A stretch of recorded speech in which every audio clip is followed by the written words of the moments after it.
And welcome to the Watchmen.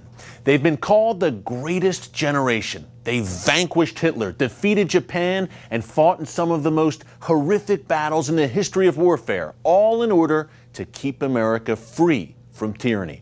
The brave Americans who fought in World War II were largely humble men from humble beginnings, children of the Great Depression who still remember a time when America was not the world's strongest and most prosperous country. These men are reaching their twilight years now. Many have already passed on. But with our country, the country they shed their blood for, facing serious troubles today at home and abroad, I believe that now is a very good time to draw on the wisdom and experience of our remaining World War II veterans. That's why it was such an honor for me recently to sit down with Bill Langfan. Bill landed at Normandy just a few days after the D-Day invasion and fought Hitler's forces all the way across Europe until his unit reached Germany. There, Bill, who was a Jewish American, helped liberate the Nazi death camp at Buchenwald and saw the Holocaust with his own two eyes. Before volunteering to join the U.S. Army, Bill debated at colleges up and down the East Coast, arguing that America must get involved to help stop Hitler's advance. This was at a time when, like today, isolationism was a very popular sentiment. Now, at the age of 92, Bill remains a tireless advocate for a strong America and a strong Israel as a new tyranny rises in the form of radical Islam. They say those who do not learn from the mistakes of the past are doomed to repeat them. Keep that in mind as you watch my interview with a true American hero, Bill Langfan. People didn't want to get involved, right? I mean, there was a real isolationist feeling in America, and you were debating against that. There were not too many people. I'd say it was maybe close to 50-50. But in the Midwest and South, it was less. In the East Coast, I say, was at least 50-50. It's amazing that Hitler was on the rise, Japan was on the rise, Mussolini, all these tyrants were on the rise, but Americans... He already had control of Europe. Mm-hmm. And Americans didn't see that... The whole war could have turned out the other way if we didn't go in, because they were so advanced. Here they had the missiles. How do we know that they weren't working on the atomic bomb? I'm sure they thought about it and how serious it was, I don't know. But if they wound up with that, we wouldn't be here today. And Bill, there's so many parallels when you think about today. Iran is on the march and radical jihadists. And it seems like in many cases here in the West, it's a similar attitude of, if we leave them alone, they'll leave us alone. Do you see any parallels there? Tremendous. As a matter of fact, I spoke about that and said that it is too eerie a reminder of Munich 38. I was 16 years old, and I was arguing against making a deal with Hitler. I felt that a deal with him was just going to be a piece of paper with no substance. And you were right. You were absolutely right. And Bill, I want to talk more about your World War II service, but a deal with Iran, for instance, over their nuclear program. There are countries throughout history where their signatures and their handshakes were worthless. We used to have a saying in real estate that we would rather have a handshake from, say, Joe Blow than a contract executed with a notarized signature from Henry Blow. And it's the same with the countries. When Stalin and Hitler made their agreement, if there were a way of probing into their brains, there was no intention to adhere to that agreement on either side. North Korea You can never make a deal with North Korea. Iran is the same way, and my observations of the Palestinian leadership runs the same way. Absolutely. Bill, in the late 30s, as you see Hitler on the march, as you see Kristallnacht, openly anti-Semitic, genocidal policies against the Jewish people was what Hitler and the Nazis practiced. As a Jew here in the States, that had to hit you even harder. Oh, absolutely. And I started meeting quite a few refugees from Germany and Austria, and a little bit from Hungary, who a lot of them moved into my area. It was just coincidental. And I had conversations with them, and they said they didn't understand how we didn't take it as seriously as we should have. Did you feel like Jews here in America took it seriously? Did they get it, or they felt removed from it? The people around whom I was, they took it seriously. But there were a lot of people, a lot of Jews who just didn't pay that much attention. So you're in Normandy, and you're fighting back against Hitler, making advances, make your way across Europe, and eventually you make your way to Buchenwald. Yes. The death camp. It was beyond words. I had a little more insight than the usual GI because I spoke Yiddish, and I was able to communicate with people there who spoke Yiddish, and I had some pretty serious conversations with them. How many people were there? I never had a count, but I did sit with several, and horrible conditions, physically, mentally. The questions that always came up: where was God? Where was God?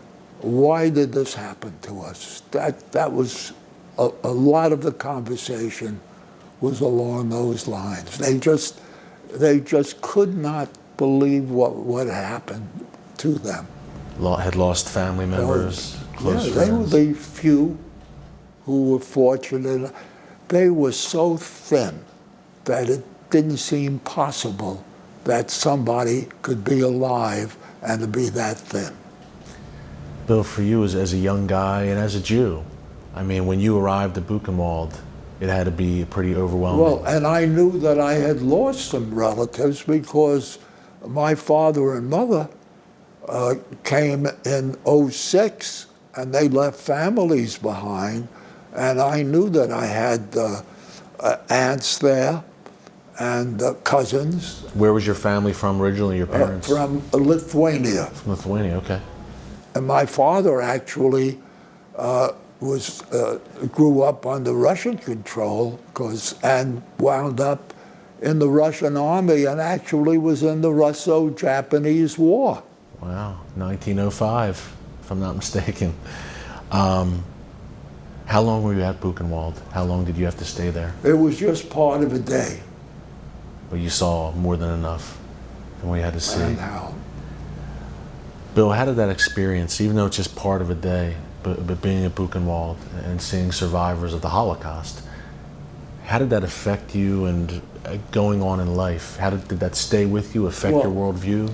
I felt that one of the reasons that I've taken the Israeli situation so seriously was that I didn't want something of that nature to happen again.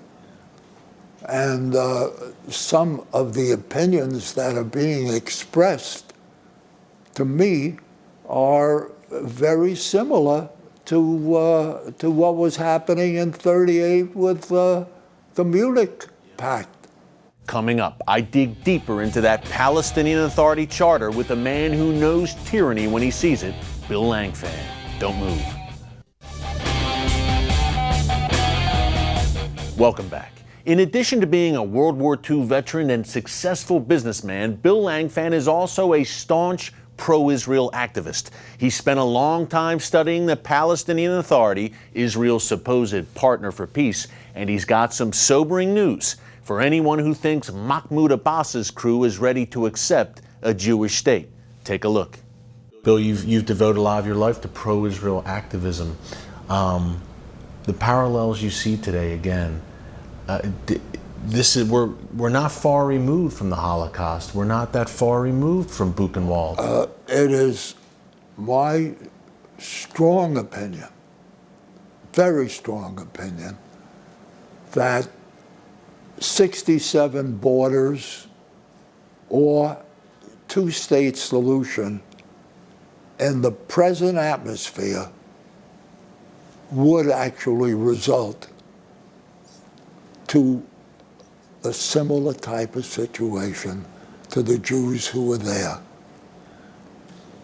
And that's predicated upon what happened before, now, and what I think would happen in the future, based upon facts, cold turkey facts, which I feel are there for everybody to see. And I can't understand how people who know or should know that the PLO and its charter to destroy Israel were created in 1964, 3 years before Israel had the West Bank. I ask a lot of people a simple question without going into it in depth. Say, do you have a fact that would indicate that they've changed their minds since '64? And this is the modern-day Palestinian Authority of Mahmoud Abbas. Absolutely. As far back as '64, under Arafat then. And to compound what I call the felony is the fact that they reneged on their promise to change the charter. And I go step by step and prove it as a lawyer would prove it in a court of law. I've never had anyone attempt to refute my arguments, and they still say 67 and two-state solution after I prove that they've never changed anything. And then the present, I prove that all they have to do is spend a couple of minutes a day on the internet and follow Palestinian Media Watch. Great site. And Memory. Yes. And they will see translations. Nobody has ever been able to correctly change any words of any of the translations of these two entities.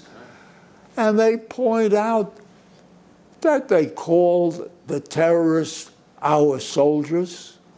They name streets after terrorists. This is the Palestinian Authority, just so everyone understands. Still there. A partner for peace, so-called. Still there. Up next, what does World War II veteran Bill Langfan think of President Obama? Stick around to find out. Welcome back. We're talking to World War II veteran Bill Langfan about the Palestinian Authority Charter. We know that the Hamas Charter calls for genocide against Jews, but you may be shocked to learn that the supposedly moderate PA's founding document is not very Jew-friendly. Plus, what does Bill Langfan think of our president? Take a look. This is amazing, Bill. First of all, I don't think a lot of people watching know this. We're told again and again that Mahmoud Abbas and the Palestinian Authority are Israel's partner for peace. These are the good guys. We hear a lot about Hamas's charter, destroy Israel, but you're telling me the PLO, Palestinian Authority Charter, is just as bad. Oh, except for the fact that Hamas actually refers to killing of Jews. Yes. But other than that, the two charters are very similar. And in addition to those two charters, there's a Fatah Constitution, which says the same thing, but much larger. And they took the fancy name of Constitution to really make it official. And they've never even touched that. Bill, let me ask you, it seems that you have Hamas, which we know Hamas wants jihad now. They want to push the Jews into the sea. They make no bones about it. It seems like the Palestinian Authority, Mahmoud Abbas and his crew, have just a more patient strategy. It ends up in the same place, the destruction of Israel, but just a different tactic. I'll tell you how their patience evolved. Their patience evolved. In 1974, right after the Yom Kippur War, the Palestinian leaders made a decision. If Egypt and Syria on Yom Kippur, when a good part of Israel was at synagogue, if they were not able to beat Israel on that day and the days that followed, we have to take a different approach, and we're going to defeat Israel in phases. And in this 1974 document executed by the PNC, which is the only entity that could change the charter, they came out with this document stating that they are going to defeat Israel in phases. Get what we can, and from the area that we control, work from there to get some more and to keep on that. And that is the policy that they have been following ever since, as a matter of policy. Yeah. Now, to go back to reliability of the Palestinians when they execute a document, Arafat signed, it was either Oslo I or Oslo II, and took a trip right after that to South Africa and spoke to the largest mosque there. And how did he begin his speech?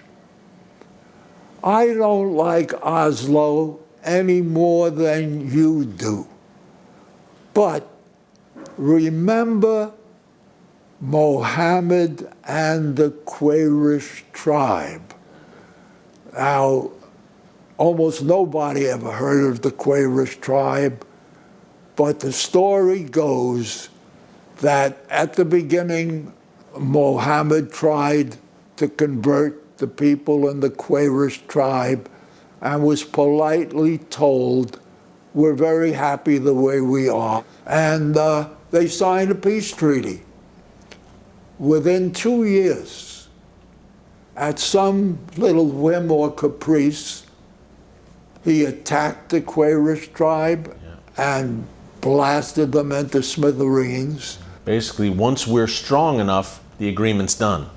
We'll sign the deal, but when we get strong enough to kill you? Absolutely. With the Obama administration, despite what you just laid out in very compelling fashion, they've been putting tremendous pressure on Israel. They're cutting a deal with Iran, a Munich Part 2, in my view, in many ways.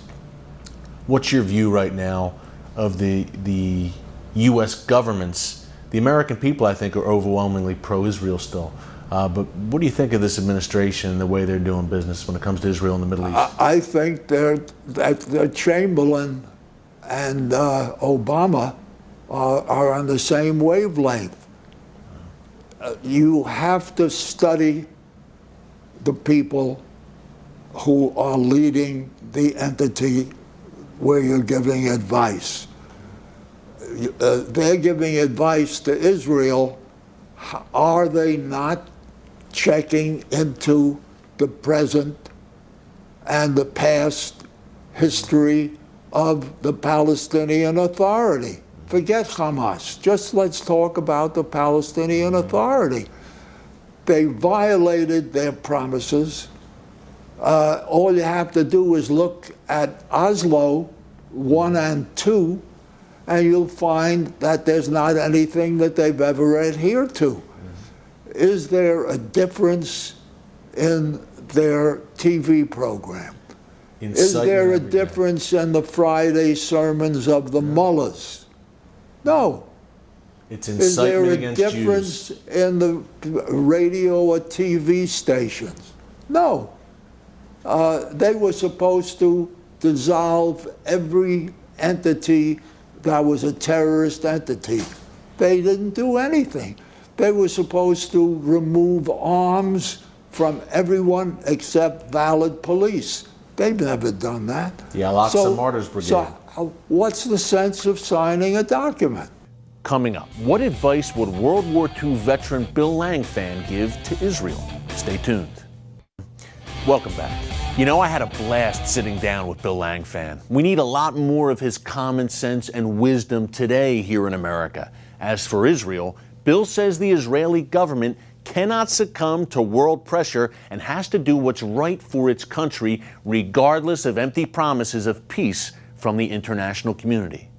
Certainly, Israel's enemies have not abandoned warfare and jihad and conquest, and if Iran gets a nuclear bomb, we're in a whole new phase of this. When they remove jihad from their vocabulary, that would be a start. There are other things that have to be removed I don't want to go into. We're really at the end of our talk. Yes, we are. And Bill, it was a great talk. Thank you so much for your time and your wisdom, and I hope people are listening. Bill Langfan, thank you so much, and thank you for your service to our country. Well, thanks for joining us here on The Watchman. Until next week, God bless you, and remember, never hold your peace.